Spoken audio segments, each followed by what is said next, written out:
Well, we're back now with the legendary, and a lot of people are called legendary. You really are one, Bob. Bob Woodward, the author of the book, The Price of Politics, which is considered the definitive book on how this sequester came about. But, of course, you're best known for the Watergate days and your work there, Bob.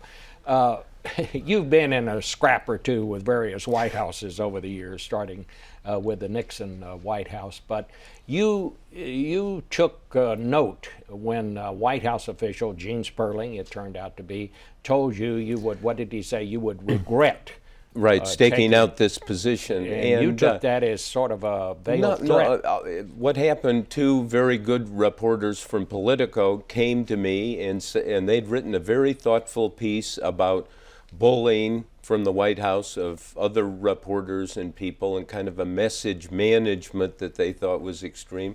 And I cited the Sperling email as an example of not the way to operate. I never said it was threatening, or I just said, you know, this just won't work, and it won't work. But basically what you said was, look, I'm a grown person, I've been around a long time. These things don't bother me, but you kind of worried that maybe more inexperienced reporters might be intimidated by Look, such. like all White Houses, they don't like to be challenged. I spent months on this book, and there's a part of the reporting that's not in the book that I did a column a week ago for the Post and showed that the White House really came up with the idea of this sequester. It's an awful word, automatic spending cuts, and they didn't like that. And I had a back and forth with Gene Sperling now today, this morning. I understand he said, you know, what he said was, I hope we can put this behind us. And the answer is yes.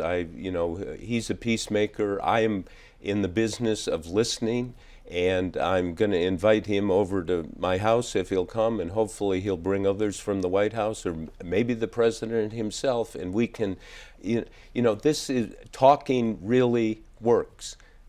It really works on this. All right, we've got a minute here. How do you think the country, Washington, gets out of this mess we're in now?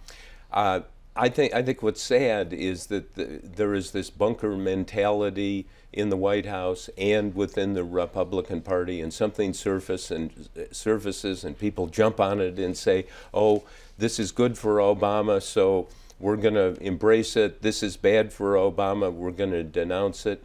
And what we forget is, and you live in this zone, you and I have been around for a long time, it's a very narrow zone of neutrality, nonpartisan, let's find out the facts. That's what I'm trying to do. And I think it's sad that the president hasn't seized control of his own presidency, in fact. All right, we'll talk a lot more about this during the roundtable. I'll be back in just a minute with my own thoughts about it.